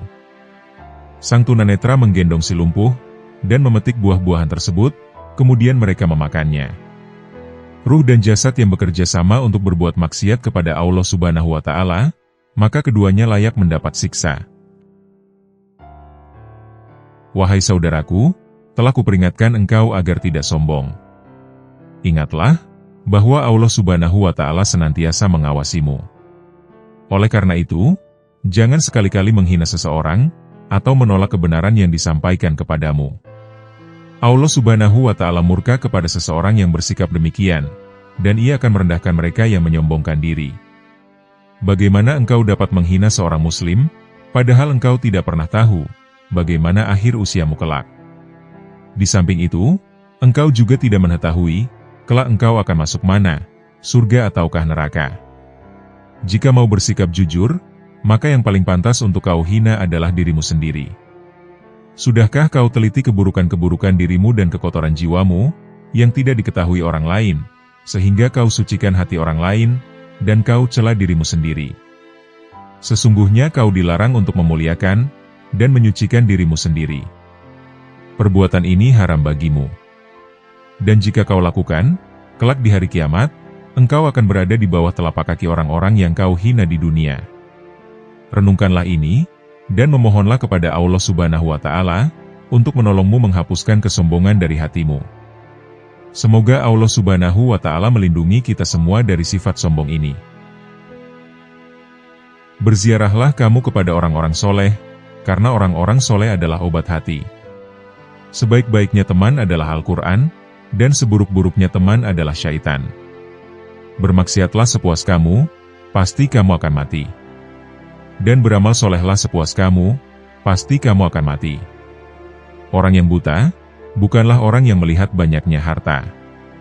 Akan tetapi, yang disebut orang buta adalah orang yang tak mau melihat ilmu agama. Ketahuilah, bahwa kebahagiaan hakiki bukanlah kebahagiaan yang didapat dari harta benda, tetapi kebahagiaan hakiki adalah kebahagiaan yang didapat dari kebersamaan dengan Allah. Janganlah berputus asa dalam menghadapi cobaan dan kesulitan, karena Allah selalu memberikan jalan keluar bagi hambanya yang sabar dan tawakal. Jadilah pribadi yang produktif dan berkontribusi bagi kebaikan umat, karena setiap amal kebaikan yang dilakukan dengan niat yang ikhlas, akan dihitung sebagai amal kebaikan yang berlipat ganda di sisi Allah. Ingatlah selalu akan akhirat, dan berbuatlah sebaik mungkin dalam kehidupan dunia ini, karena akhirat adalah tujuan akhir dari kehidupan kita, dan kita akan dimintai pertanggungjawaban atas segala amal kita di akhirat kelak. Janganlah terlalu berlebihan dalam mengejar dunia, karena kebahagiaan hakiki tidak dapat dicapai dengan kekayaan semata, melainkan dengan mengikuti ajaran agama, dan memperbaiki akhlak kita. Jadilah pribadi yang selalu berpikir positif, bersyukur atas nikmat yang diberikan Allah, dan selalu berusaha untuk meraih kesuksesan yang sejalan dengan ajaran agama. Berdoalah kepada Allah dengan tulus dan penuh keyakinan, karena doa adalah senjata yang paling ampuh dalam menghadapi segala cobaan dan kesulitan dalam hidup. Jangan pernah menganggap remeh amalan kecil, karena amalan kecil yang dilakukan secara konsisten, ia akan membawa perubahan besar dalam kehidupan kita. Kita harus selalu mengedepankan kasih sayang dan kebaikan dalam berinteraksi dengan sesama manusia.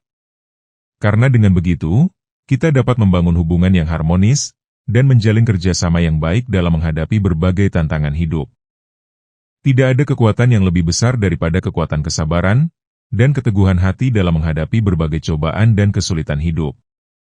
Kita harus selalu mengedepankan rasa syukur, dan memperhatikan orang-orang yang lebih membutuhkan.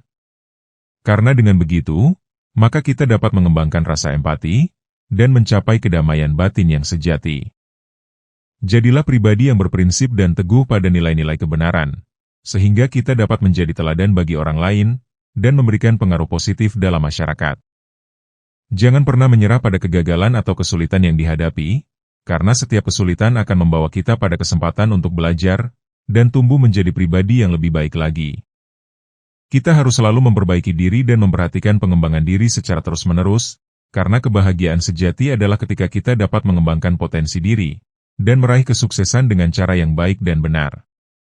Kita harus selalu mengingat dan mengamalkan ajaran agama dalam kehidupan sehari-hari, karena agama adalah sumber kebijaksanaan dan rahmat bagi seluruh alam semesta. Insya Allah, ucapanku yang kau tulis dan kumpulkan akan memberikan manfaat yang besar. Dan usahamu ini lebih bermanfaat dan langgeng, daripada mencatat karomah-karomah yang terjadi. Karomah yang berlangsung pada saat itu saja, dan akan dilupakan dengan berjalannya waktu. Namun manfaat ucapanku ini, insya Allah Ta'ala akan abadi. Orang yang menghargai ucapanku belum datang, mereka adalah orang-orang masa depan. Sesungguhnya terlalu memfasih-fasihkan bacaan adalah bid'ah. Andai kata salaf membaca Al-Quran seperti mereka yang suka, yakni memfasih-fasihkan bacaannya, tentu mereka tidak dapat menghatamkan Al-Quran dalam semalam.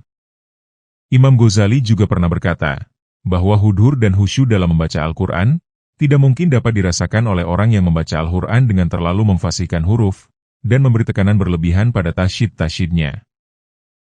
Andai kata kalian curahkan seluruh konsentrasi kalian untuk merenungkan makna rahmat, pujian, rububiyah, kekuasaan Allah Subhanahu wa Ta'ala, atau Al-Malik, penghambaan, permohonan hidayah, Shirotol Mustaqim yang ada dalam Fatihah, maka itu lebih baik. Jika kau membaca ayat sajidah, dan pada saat itu kau berada di tempat yang tidak layak untuk sujud, maka bayangkanlah seakan-akan dirimu berada di tempat yang mulia, seperti Masjidil Haram, atau masjid-masjid lainnya. Setelah itu, sujudlah dengan hatimu.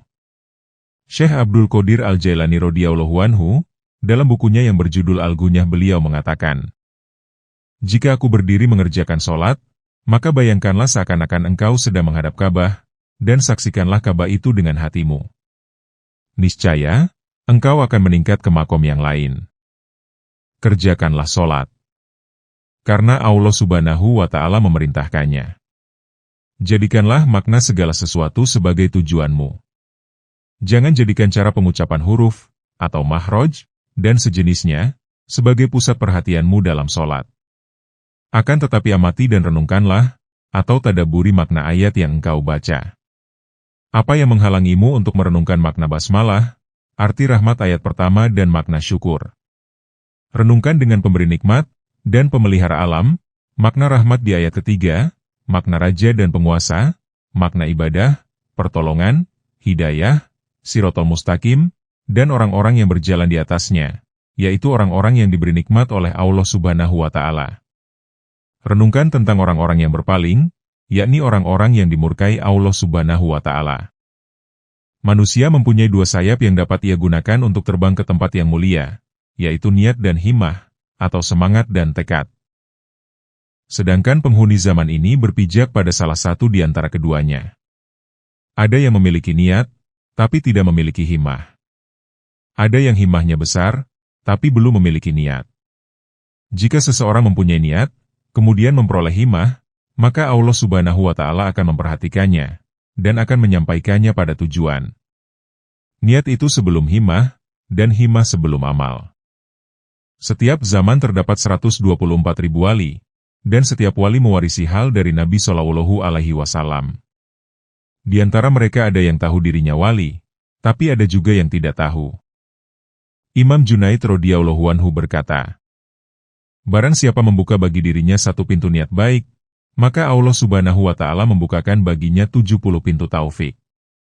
Dan barang siapa membukakan untuk dirinya satu pintu niat buruk, maka Allah Subhanahu wa Ta'ala membukakan untuknya 70 pintu hijzlan, atau dorongan untuk bermaksiat. Jika engkau membaca sesuatu dan tidak dapat memahaminya, atau hatimu tidak hadir sewaktu membacanya, maka ulangi lagi di waktu yang lain. Sebab, setiap waktu memiliki rahasia yang berbeda. Hati manusia seperti Baitul Makmur. Setiap hari, selalu ada 70.000 malaikat yang tawaf mengelilinginya, hingga hari kiamat. Dalam 24 jam, terdapat 70.000 bisikan di dalam hati, dan setiap bisikan dipegang oleh seorang malaikat. Setiap orang memiliki 360 urat. Ada urat yang akan mendorongnya untuk berbuat kebaikan, dan ada yang mengerahkannya untuk berbuat kejahatan. Jika melihat orang soleh, urat-urat kebaikan akan mengerahkannya untuk berbuat baik. Dan jika melihat orang durhaka, maka urat-urat keburukannya akan menggerakkannya untuk berbuat jahat. Ilmu yang bermanfaat adalah ilmu yang tidak akan meninggalkanmu di dunia maupun di akhirat. Ilmu adalah alat. Meskipun ilmu itu baik, tapi hanyalah alat, bukan tujuan. Ilmu digunakan hanya untuk mencapai tujuan. Ilmu harus diiringi adab, akhlak, dan niat-niat yang soleh.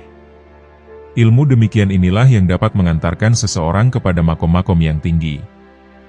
Jika dalam hatimu terlintas bisikan buruk atau ajakan untuk bermaksiat, angkatlah kepalamu ke langit, lalu ucapkan, Allah. Dengan satu nafas. Perbuatan ini akan membakar, dan menghapus dengan seketika bisikan-bisikan buruk dalam hati. Hikmah dari menengadahkan kepala ke langit adalah, karena setan tidak dapat mendatangi manusia dari atas kepalanya. Allah Ta'ala telah berfirman, kemudian iblis akan mendatangi mereka dari muka dan belakang mereka, serta dari kanan dan kiri mereka. Quran Surat Al-A'raf, ayat 17. Setiap kebajikan terasa berat bagi nafs. Tapi jika dipaksakan, ia akan terbiasa, dan dapat mengerjakannya dengan mudah. Sebagian orang jika melihat nafsnya benci pada perbuatan baik, maka ia akan mengikuti nafsnya, dan cenderung kepadanya. Ia selalu berbuat demikian, hingga tidak mampu lagi berbuat baik, dan akhirnya hatinya menjadi keras. Sebenarnya jika hati mau menghadap Allah Subhanahu wa Ta'ala, Allah Ta'ala akan menghadap kepadanya. Jika berpaling, maka Allah Subhanahu wa Ta'ala pun akan berpaling darinya. Sifat nafs adalah suka menentang, dan mudah bosan. Jika engkau membiasakannya dengan kebaikan, ia akan menjadi baik. Tapi jika engkau membiasakan dengan keburukan, maka ia akan menjadi buruk. Jika engkau memandang seorang yang soleh dan istiqomah, khusyuk, dan waro, lalu kau bandingkan akhlakmu dengan akhlaknya, amalmu dengan amalnya, keadaanmu dengan keadaannya, maka engkau akan mengetahui aib dan kekuranganmu. Setelah itu, akan mudah bagimu untuk memperbaiki ucapan dan perbuatanmu yang salah, lahir maupun batin. Itulah sebabnya kita dianjurkan untuk bergaul dengan orang-orang yang soleh dan mulia, serta dilarang bergaul dengan selain mereka. Sebab, watak seseorang akan mencuri watak orang lain.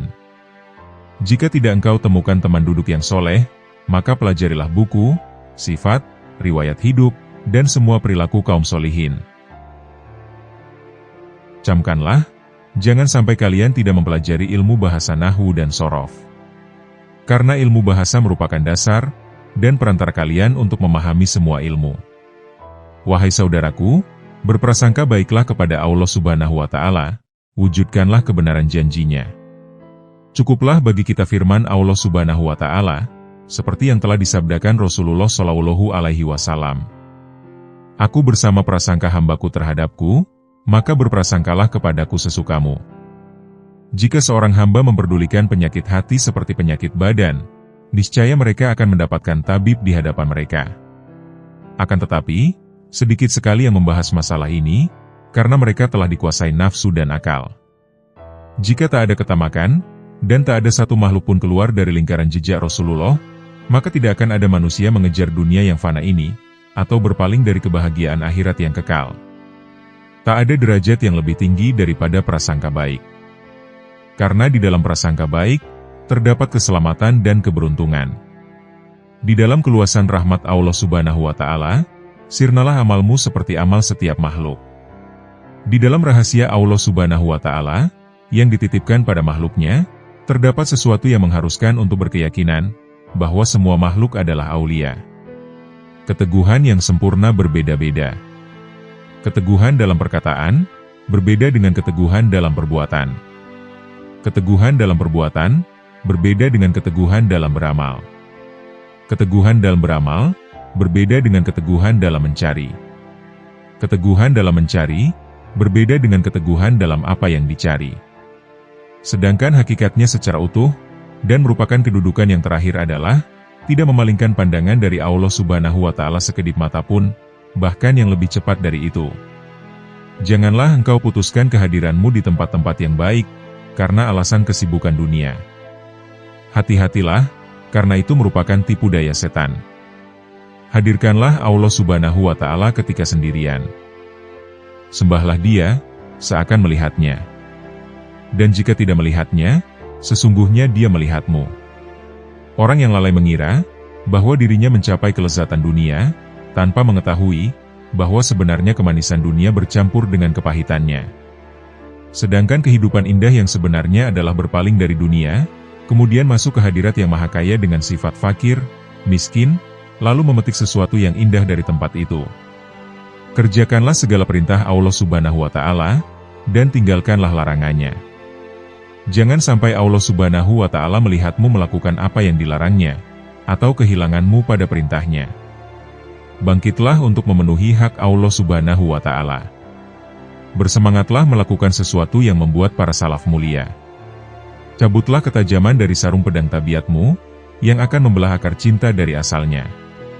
Taburilah tanah dengan benih pohon-pohon kezuhudan, hingga menghasilkan qurb, atau kedekatan kepada Allah Subhanahu wa Ta'ala, air telaga dari celah wisol, atau persatuan dengan Allah Subhanahu wa Ta'ala, dan pengetahuan pada puncak tujuan. Sesungguhnya balasan setiap amal tergantung dari niatnya. Hadis riwayat Bukhari dan Muslim. Niat seorang mukmin lebih baik daripada amalnya. Sudah menjadi sifat seorang mukmin untuk menetapkan berbagai amal yang agung dan berusaha mengamalkannya. Padahal, dia hanya mampu mengamalkan sebagian darinya. Sebagai contoh adalah orang yang berniat menggunakan semua nafasnya atau waktunya untuk membaca wirid, berzikir, atau untuk berpikir. Ternyata, dia hanya mampu menggunakan sebagian waktunya saja. Apa yang telah dia kerjakan itu baik, tapi niatnya tersebut lebih baik dari amal yang telah dia kerjakan. Hidup di akhir zaman ini, jalan menuju Allah yang paling selamat ialah dengan memperbanyak selawat kepada Rasulullah. Aku dijalankan guruku di jalan solawat, maka aku juga menjalankan muridku di jalan solawat, yakni memperbanyak membaca solawat. Perbanyaklah beribadah sebelum nikah, supaya keturunan kita hidupnya nyaman. Kalau dari balik sampai tua yang diurusnya hanya dunia, maka neraka jahanam sudah menunggu di akhirat. Hendaknya orang memikirkan dunia sekedar perlunya saja. Khusus dari jam 2 pagi hingga subuh, adalah majelis bagi orang soleh. Bangunlah walau sebentar, supaya mendapatkan madat mereka. Karena pada jam itulah, semua aulia bangun mendoakan muslimin dan muslimat. Apabila tiada sesuatu yang penting, tidak usah keluar rumah demi sesuatu yang tidak memberi manfaat. Perbanyaklah membaca solawat, membaca Al-Quran, jaga hati dari sifat merasa hebat, merasa memiliki, juga merasa suci. Ingatlah apabila kita mati, segala harta yang kita dambakan itu menjadi harta warisan, dan jasad diwarisi cacing. Segala ilmu akan kembali kepada Sang Maha Pencipta, hanya dosa dan pahala yang kita bawa dan hanya syafaat Rasulullah yang kita dambakan. Timbulnya karomah, dan sampainya seseorang kepada derajat seorang wali, itu disebabkan karena istiqomah dalam mengamalkan sunnah Rasulullah Shallallahu Alaihi Wasallam. Sekecil atau seringan apapun sunnah Rasulullah, di situ ada sir, atau rahasia dan hikmah di dalamnya. Jalan paling cepat wasil, atau sampai untuk mencapai makrifat kepada Allah dan Rasulullah adalah, dengan cara menyenangkan Rasulullah dan guru. Ada dua hal yang utama, yang dapat menyenangkan Rasulullah, yakni hadir ke majelis ilmu, dan mengamalkan ilmu tersebut. Memuji, mencintai, dan menyayangi Rasulullah, termasuk ahlul bait keturunan Rasulullah, ulama, dan guru. Tiada jalan untuk selamat di akhir zaman ini, melainkan mendekati dan mengambil berkah ulama atau wali, baik yang masih hidup maupun sudah wafat. Maksud mendekati dan mengambil berkah adalah, yaitu mencintai, membantu, bersilaturahim, hadir majelis, mengamalkan segala ilmu, wirid, dan nasihat mereka. Juga ziarah ke kubur mereka, apabila sudah wafat. Ciri orang tawadu, atau rendah diri ialah, mau menerima kebenaran, meskipun dia dengar dari mulut seorang anak kecil. Menutup aurat wajib hukumnya, dan menutupi kemuliaan diri lebih wajib hukumnya, dan berusahalah ke arah itu. Usahakanlah dirimu ada di hatinya wali, karena hati wali selalu dipandang Allah dengan hujanan rahmat-Nya. Jika kamu ada di hati mereka, maka kamu pun mendapat hujanan itu. Di antara obat penerang hati adalah, baik sangka kepada Allah, baik sangka kepada Rasulullah, baik sangka kepada aulia Allah, baik sangka kepada orang Islam, dan selalu bersyukur dengan apa yang ada. Ciri orang yang mencintai adalah, yang didengarnya cuma ucapan dari kekasihnya, yang disebut cuma nama kekasihnya. Ibadah orang arif billah cuma menzohirkan mahabbah kepada Allah saja, bukan karena mengharap surga, atau takut masuk neraka. Supaya disayangi para aulia Allah, yaitu sering mengirim bacaan Al-Fatihah kepada mereka. Barang siapa mencintai orang soleh dan membesarkannya, maka Allah akan memberikannya keturunan yang soleh. Supaya hidup penuh barokah, sayangi dan cintailah para aulia Allah. Aku selalu berada di dalam ruh pecinta-pecintaku. Apabila ada rasa rindu di hati kalian, berarti aku sudah maujud di batin kerinduan kalian. Orang yang paling celaka adalah orang yang senang mendapat pujian orang lain. Menyukuri ilmu dengan mengamalkannya, menyukuri amal dengan ikhlas, dan menyukuri ikhlas dengan istiqomah. Sakaratul maut itu mudah bagi orang yang rajin membaca istighfar. Supaya tidak hancur di dalam kubur adalah mencintai aulia, dengan cara sering membaca riwayat mereka. Supaya mati kita dalam keadaan beriman dan husnul khotimah, jangan sesekali kita melihat kekurangan dan keburukan orang lain. Apapun pekerjaanmu, menjadi pedagang, pengajar, buruh, atau guru, usahakanlah agar seminggu sekali duduk di majelis ilmu, dan berkumpul dengan para ulama dan para habaib untuk menuntut ilmu agama, karena inilah jalan yang paling diridha Allah Subhanahu wa Ta'ala. Kita takkan pernah boleh berkawan selama kita masih memandang dosa daripada kawan kita. Oleh sebab itu, pandanglah diri dahulu, sebelum memandang diri orang lain. Bagi orang yang beriman tatkala ditimpa musibah, mereka menganggap itulah hari raya bagi dirinya, karena dosanya dibersihkan oleh Allah. Jika kita ini kehilangan sesuatu, itu tandanya Allah menghilangkan yang tidak baik untuk kita. Mudahan kita ikhlas dan mampu bersabar, dengan apa yang ditakdirkan Allah Ta'ala kepada kita. Ketahuilah, bahwa Allah Subhanahu wa Ta'ala akan memberikan kepada hambanya, atas segala apa yang dipanjatkan sesuai dengan niatnya. Menurut saya, Allah Subhanahu wa Ta'ala niscaya akan mendatangkan segala nikmatnya di muka dunia, dengan cara terlebih dahulu Dia titipkan di dalam hati hambanya yang berhati bersih. Untuk itu, kemudian dibagi-bagikan kepada hambanya yang lain. Amal seorang hamba tidak akan naik dan diterima Allah Subhanahu wa Ta'ala, kecuali dari hati yang bersih. Ketahuilah wahai saudaraku, seorang hamba belum dikatakan sebagai hamba Allah Subhanahu wa Ta'ala yang sejati, jika ia belum membersihkan hatinya. Wahai saudara-saudaraku, dengarkanlah apa yang dikatakan Habib Ali bin Muhammad Al-Habsyi. Beliau meminta kepada kita, untuk selalu meluangkan waktu menghadiri majelis-majelis semacam ini, atau takim dan zikir. Ketahuilah, bahwa menghadiri suatu majelis yang mulia, akan dapat menghantarkan kita kepada suatu derajat, yang tidak dapat dicapai oleh banyak amal kebajikan yang lain. Simaklah apa yang dikatakan guruku tadi. Di zaman ini, hanya sedikit orang yang menunjukkan adab luhur dalam majelis. Jika ada seseorang yang datang, mereka berdiri dan bersalaman, atau menghentikan bacaan. Padahal, orang itu datang ke majelis tersebut tidak lain untuk mendengarkan. Oleh karenanya, banyak aku jumpai orang di zaman ini, jika datang seseorang, mereka berkata, "Silahkan kemari," dan yang lain mengatakan juga, "Silahkan kemari," sedang orang yang duduk di samping mengipasinya.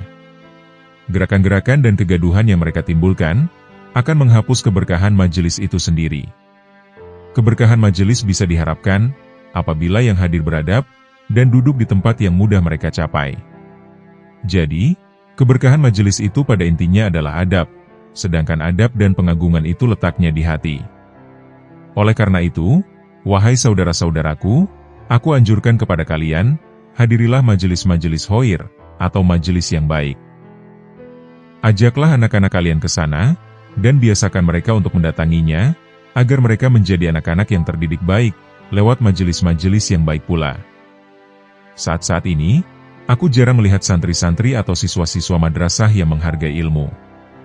Banyak aku lihat mereka membawa mushaf atau kitab-kitab ilmu yang lain, dengan cara yang tidak menghormatinya, menenteng atau membawa di belakang punggungnya. Lebih dari itu, mereka mendatangi tempat-tempat pendidikan yang tidak mengajarkan kepada anak-anak kita untuk mencintai ilmu, tapi mencintai nilai semata-mata. Mereka diajarkan pemikiran filosof, dan budaya pemikiran-pemikiran orang Yahudi dan Nasrani. Aku teringat pada suatu kalam dari seorang soleh yang mengatakan, tidak ada yang menyebabkan manusia rugi, kecuali keengganan mereka mengkaji buku-buku sejarah kaum solihin, dan berkiblat pada buku-buku modern, dengan pola pikir moderat. Wahai saudara-saudaraku, ikutilah jalan orang-orang tua kita yang solihin, sebab mereka adalah orang-orang suci yang beramal ikhlas. Ketahuilah, salaf kita tidak menyukai ilmu, kecuali yang dapat membuahkan amal soleh. Barang siapa menjadikan kematiannya sebagai pertemuan dengan sang kekasih, atau Allah, maka kematian adalah hari raya baginya. Barang siapa percaya pada risalah, atau terutusnya Rasulullah, maka ia akan mengabdi padanya. Dan barang siapa percaya pada risalah, maka ia akan menanggung, atau sabar karenanya. Dan barang siapa yang membenarkan risalah, maka ia akan mengorbankan jiwa dan hartanya untuknya. Kedekatan seseorang dengan para nabi di hari kiamat menurut kadar perhatiannya terhadap dakwah ini. Manusia di setiap waktu senantiasa terdiri dari dua golongan, yakni golongan yang di wajahnya terdapat tanda-tanda dari bekas sujud, dan golongan yang di wajahnya terdapat tanda-tanda dari bekas keingkaran. Barang siapa yang menuntut keluhuran, maka tidak akan peduli terhadap pengorbanan. Sesungguhnya di dalam sujud terdapat hakikat, yang apabila cahayanya turun pada hati seorang hamba, maka hati tersebut akan sujud selama-lamanya, dan tidak akan mengangkat dari sujudnya. Banyak bergurau dan bercanda merupakan pertanda sepinya hati dari mengagungkan Allah Subhanahu wa Ta'ala, dan tanda dari lemahnya iman. Hakikat tauhid adalah membaca Al-Quran dengan merenungi artinya, dan bangun malam. Salah satu sari penyebab turunnya bencana dan musibah adalah karena sedikitnya orang yang menangis di tengah malam. Tanpa menahan hawa nafsu, maka manusia tidak akan sampai pada Tuhannya sama sekali. Dan kadar kedekatan manusia terhadap Allah, sesuai menurut kadar pembersihan jiwanya. Barang siapa yang mempunyai samudera ilmu, kemudian kejatuhan setetes hawa nafsu, maka hawa nafsu itu akan merusak samudera tersebut. Keluarkanlah rasa takut pada makhluk dari hatimu, maka engkau akan tenang dengan rasa takut pada Kholik, atau Sang Pencipta. Dan keluarkanlah berharap pada makhluk dari hatimu, maka engkau akan merasakan kenikmatan dengan berharap pada Sang Kholik. Nabi bersabda, siapa yang engkau cintai, seseorang akan bersama yang dicintainya. Jika engkau mencintai orang-orang soleh, maka engkau akan bersama Nabi Muhammad SAW. Jika engkau mencintai majelis-majelis ilmu, engkau akan dikumpulkan bersama Nabi Muhammad SAW, dan juga bersama orang-orang soleh. Nabi SAW bersabda, duduknya kamu di majelisnya orang alim, tidak memegang pena atau pulpen, dan tidak menulis satu huruf pun, maka kamu itu lebih baik daripada kamu memerdekakan 1000 orang budak. Dan melihatnya kamu ke wajah orang alim, maka itu lebih baik kamu daripada kamu menyedekahkan 1000 kuda di jalan Allah Subhanahu wa Ta'ala. Dan mencium tangannya orang alim, maka itu lebih baik kamu daripada kamu beribadah 1000 tahun. Satu orang ahli ilmu seperti ulama yang waro, sesungguhnya dia lebih ditakutkan setan, daripada 1000 orang ahli ibadah yang bersungguh-sungguh tetapi dia bodoh. Berkata Nabi SAW, barang siapa yang memuliakan orang alim, maka dia telah memuliakan aku. Dan barang siapa yang telah memuliakan aku, maka dia telah memuliakan Allah Subhanahu wa Ta'ala. Dan barang siapa yang telah memuliakan Allah Subhanahu wa Ta'ala, maka tempatnya adalah di surga. Orang yang menginginkan kemuliaan bersama Allah, mereka akan berusaha mengendalikan dirinya dari memperturutkan keinginan hawa nafsu. Mereka menghadapkan hati dan pikirannya pada Allah, mereka berusaha patuh pada syariat dan aturan yang telah ditetapkan Allah, dan mereka tidak memperturutkan keinginan hawa nafsunya. Orang yang selalu memperturutkan keinginan hawa nafsunya, hatinya akan menjadi rusak dan penuh penyakit. Jika tidak ada usaha untuk mengobati dan membersihkannya dari penyakit, akhirnya hati akan menjadi keras membatu, dan akhirnya akan mati.